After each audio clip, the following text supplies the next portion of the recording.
precisamos entender é o seguinte, que o povo judeu, desde Abraão, eles nunca viveram debaixo de nenhuma lei.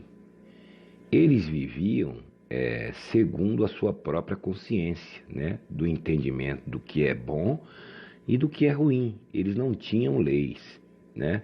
Então, depois da morte de Abraão, Isaac e Jacó, o povo judeu, né? Esse povo que veio descendente de Abraão, eles foram escravizados pelo povo egípcio, né? Pelo faraó. E durante 430 anos, não é 430 meses, né? Ou 430 dias, não. 430 anos eles foram escravos do povo egípcio, do faraó. E muitas gerações de judeus nasceram, cresceram, viveram e morreram ali no Egito segundo as leis, né? Ou as regras, digamos assim, do faraó, né? Dos egípcios, que também era a lei do faraó, né? As regras que eram impostas pelo faraó. Então, a grande maioria dos judeus foram educados, né? Para viver segundo a vontade do faraó, dos egípcios, além de serem escravos. Né? E o que é que eles ouviam falar a respeito de Deus? A única coisa que eles ouviam eram as histórias, né? Que as pessoas contavam, né? Os mais velhos contavam, né? Inclusive mesmo porque o próprio José chegou a ser governador do Egito, né?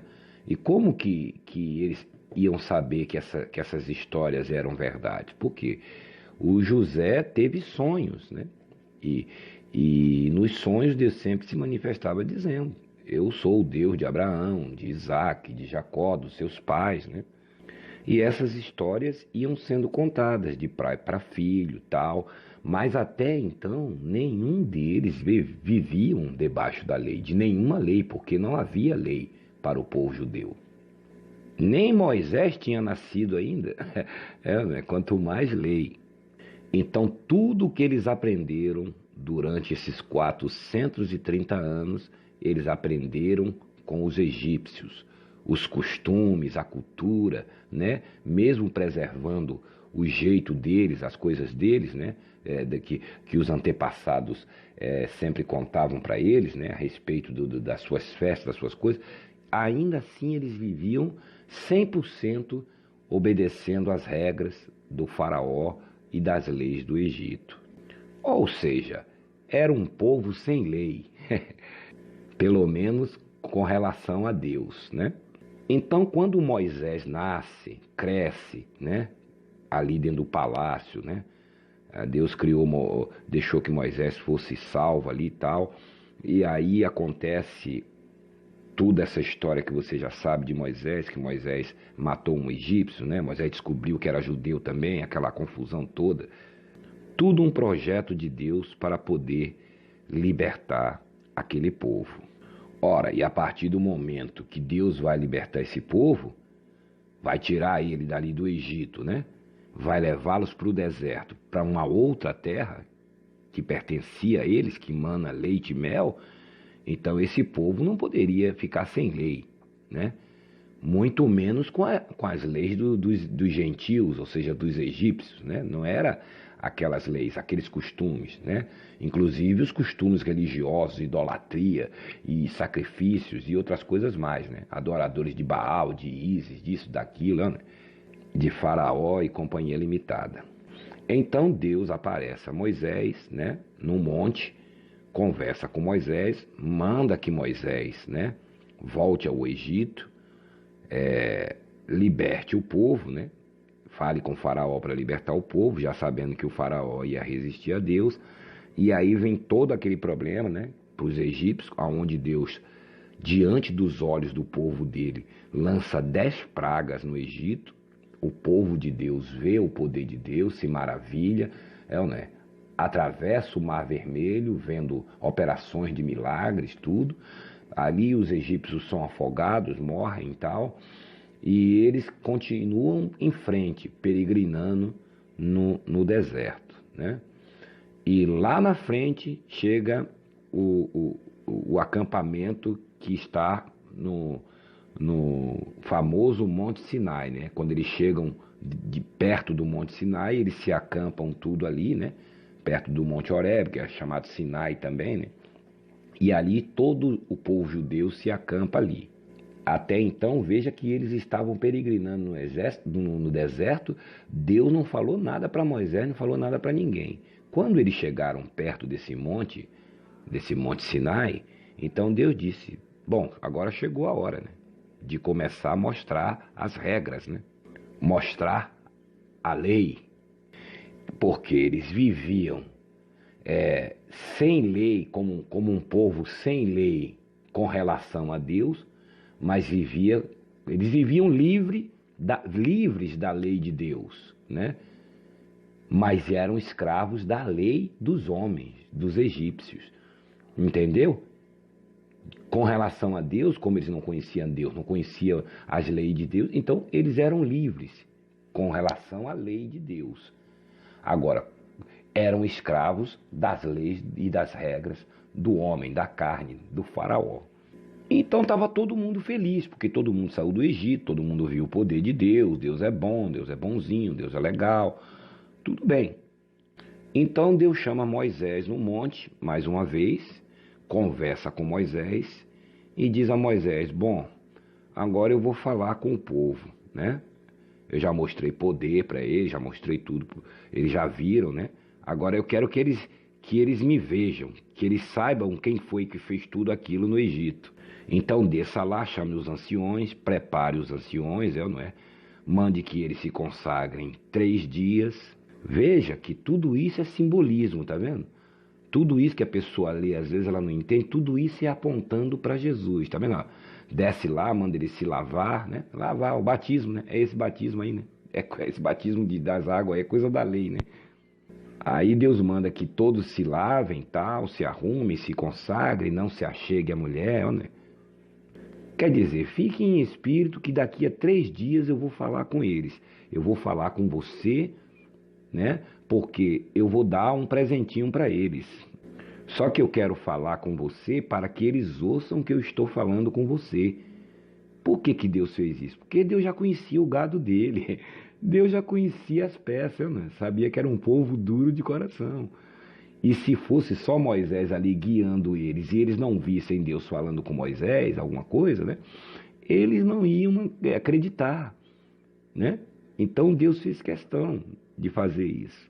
Então, quando chegou no 3º dia que Deus havia determinado, Moisés já juntou o povo, levou para perto do monte. Deus já tinha avisado que não era para ninguém encostar no monte, porque quem encostasse no monte ia morrer. Quem se aproximasse do monte, se fosse homem, fosse mulher, fosse animal, qualquer um que encostasse ali ia morrer, porque Deus ia descer ali.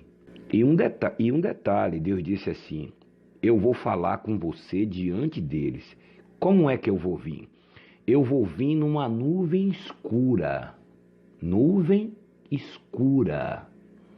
E do meio dessa nuvem escura eu vou falar com você. Estranho, né?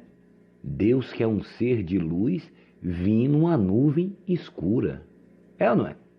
Se quando Deus apareceu, quando ele viu lá no monte, lá no outro monte, ele viu uma sarça ardente, é ou não é? O fogo, é ou não é?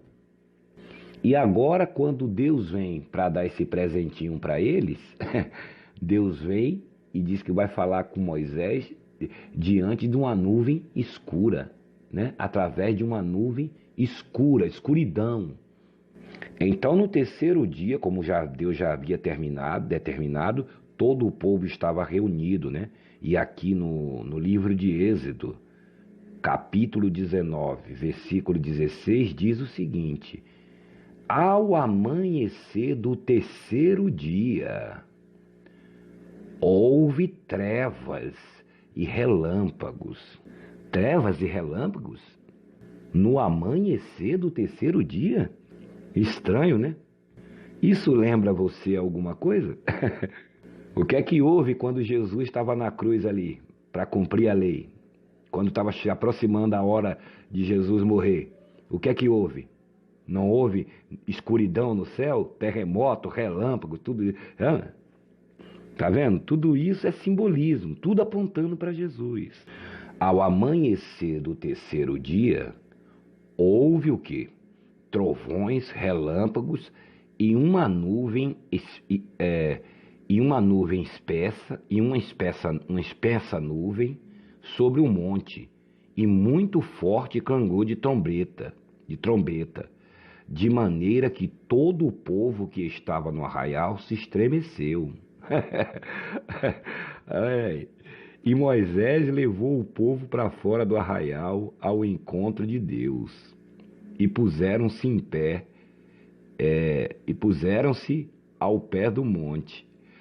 Todo o monte Sinai fumegava, porque o Senhor desceu sobre ele em fogo, e a sua fumaça subiu como fumaça de uma fornalha, e todo o monte tremia grandemente. Imagina uma situação dessa, hein? E diz mais, e o clangor da trombeta ia aumentando cada vez mais. Né? Imagine um monte tremendo e aquela trombeta dos anjos, né? Da presença de Deus aumentando cada vez mais. E o povo apavorado. E a Bíblia diz que Moisés falava e Deus lhe respondia. Êxodo 19, 19. E o clangor da trombeta aumentava cada vez mais. Moisés falava e Deus lhe respondia no trovão. Meu Deus do céu! Descendo o Senhor para o cimo do monte Sinai, chamou o Senhor a Moisés para cima do monte, e Moisés subiu. E Deus mandou Moisés descer mais uma vez do monte, porque me parece que já tinha gente se aproximando, né? Tinha gente muito perto do monte e acabar se machucando, né? E avisar aos sacerdotes também, né? Deus, aqui você vai ler o resto, aqui você vai ver. Então desceu Moisés do monte e lhe disse tudo isso, né? Êxodo 19, 25. Aí depois que o povão viu tudo isso, aí é que vai começar a brincadeira, né? Aí vai começar a brincadeira. Êxodo capítulo 20. Agora Deus vai falar, né? Moisés diante de uma nuvem, no monte com Deus. E aí Deus começa, né? Então falou todas essas palavras. Eu sou o Senhor. Eu sou o Senhor teu Deus, que te tirei da terra do Egito, da casa da servidão. Não terás outros deuses diante de mim. Não farás para ti imagens de escultura, nem semelhança alguma do que há em cima nos céus, nem embaixo na terra, nem nas águas, nem debaixo da terra. Não as adorarás, né? Nem lhes darás culto. É o que mais a galera faz hoje, né? Aliás, há muito tempo, né? Porque eu sou o Senhor teu Deus, Deus zeloso, que visito a iniquidade dos pais nos filhos, até a terceira e a quarta geração, daqueles que me aborrecem, e faço misericórdia até 1000 gerações daqueles que me amam e guardam os meus mandamentos. Aí Deus diz aqui em Êxodo capítulo 20, versículo 12: honra o teu pai e a tua mãe, para que se prolongue os teus dias na terra, que o Senhor teu Deus te dá. Agora, não matarás, não adulterarás, não furtarás, não dirás falso testemunho contra o teu próximo, não cobiçarás a casa do teu próximo, não cobiçarás a mulher do teu próximo, nem o seu servo, nem a sua serva, nem o seu boi, nem o seu jumento, nem coisa alguma que pertença ao teu próximo. É o que mais a galera faz hoje, né? Tá vendo que a lei, o que é que a lei faz? A lei só diz não, não isso, não aquilo, não aquilo outro. Você sabe que é que o monte estava fumegando porque Deus veio uma nuvem escura? Porque até Deus estava triste, porque Deus estava ali dando a lei. Porque o próprio Deus nunca teve prazer na lei, porque Deus sabia perfeitamente que aquilo que Deus estava determinando ali, nenhum deles iria cumprir. É, né? E é justamente essa lei que ia mostrar ao homem que ele é pecador, não só os judeus, mas toda a humanidade, ia mostrar que pela nossa capacidade, pelas nossas forças, nós não podemos obedecer a Deus. É ali que Deus estava mostrando o que é o pecado. Pecado é desobediência. É Deus mandar dizer para você não matarás e você, por não ter força, matar, por estar contaminado pelo pecado. Ou seja, a lei, ela levanta o pecado. Por isso que quando Deus deu todas essas leis, né? Deus também instituiu os sacrifícios para aquele que pecasse, matar um animal, aspergir o sangue, fazer todas aquelas cerimônias, para quê? Para provisoriamente, até a vinda de Jesus, a pessoa ser perdoada ali provisoriamente. A vida daquele animal por a vida daquela pessoa que cometeu o erro. Porque Deus disse que todos que fizessem isso, todos que matassem, morreriam. Era dente por dente, olho por olho. Adulterou, era apedrejado, era a lei. Todo mundo achou bonito, todo mundo não acha bonito isso? Não matarás, não roubarás. Aí depois que cai a ficha, a pessoa fala, mas quem é que vai conseguir fazer isso? Quem é que vai conseguir viver sem matar? Quem é que vai conseguir viver sem roubar? Quem é que vai viver sem dar falso testemunho, sem fazer isso, sem fazer aquilo? Aí Deus diz, pois é, quem fizer isso vai ser punido. Então a lei mostra que o homem é mau, né? Eu não quero matar, mas minha natureza está levando eu a matar. Eu não quero adulterar, eu não quero roubar, eu não quero fazer o mal ao meu próximo, mas eu acabo fazendo. Por quê? Porque o pecado está em mim. Era justamente isso. Deus gostava tanto da lei que ele dizia a lei de Moisés, ele não dizia nem dele, porque ele gosta da graça. E foi justamente para cumprir toda essa lei que os homens, nenhum homem na face da terra conseguiu cumprir, que o próprio Deus, que implantou a lei nesse dia, no Monte Sinai, ele mesmo se vestiu de carne, veio e mostrou que é possível cumprir essa lei. É? Jesus matou alguém? Jesus adulterou? Jesus roubou? Jesus... Então, ele cumpriu toda essa lei, removeu ela e trocou toda essa lei, todas essas cerimônias em 2 mandamentos e colocou dentro de nós. Os 2 mandamentos são esses: amarás a Deus de todo o seu coração, de todo o seu entendimento, e ao teu próximo como a você mesmo. Se você fizer essas 2 coisas, você está cumprindo toda a lei de Deus, muito mais que todos os judeus, que toda a humanidade. Se você a partir de hoje começar a buscar a Deus, né? A se voltar para a palavra da graça de Deus, a se entregar a Deus de corpo, alma e espírito, e a procurar a não fazer mal ao seu próximo, se alimentar espiritualmente para que você tenha força, né? Deixar Deus crescer dentro de você, do seu espírito, deixar o Espírito Santo agir na sua vida, os frutos do Espírito Santo se manifestar em você, pode ter certeza que você vai estar em sintonia, amando a Deus e amando o seu próximo. Ainda que o seu próximo lhe faça mal, você terá forças para perdoá-lo, para entender que ele não entende o que você entende, né? E ajudá-lo de todas as formas. Então, meu amigo, quando você vê alguém mandando você fazer campanha do Monte Sinai, lembre, tá? Corrente, campanha de Israel no Monte Sinai, lembre que Deus não desceu ali para abençoar ninguém. Deus desceu ali para dar essa lei pesada que nem ele mesmo gostava. Você vê que Deus é luz, mas quando Deus foi dar a lei, virou trevas aquilo ali. Agora, quando Deus foi dar a graça, Deus não deu a graça no monte e nem nas trevas. Deus deu a graça no terceiro céu. Deus deu a um homem chamado Moisés a lei, mas deu a um outro homem no terceiro céu o evangelho da graça, que é o nosso apóstolo Paulo, que recebeu o evangelho da mão do próprio Senhor Jesus Cristo, assim como Moisés recebeu da mão do próprio Deus a lei. Você entendeu? Então, cuidado com campanha e corrente do Monte Sinai. Se você gostou desse vídeo, dê o seu like aí, assine o canal. Nós vamos estar mais para frente falando a respeito desses assuntos. Um grande abraço a todos, que a graça do Senhor Jesus Cristo seja com todos vocês.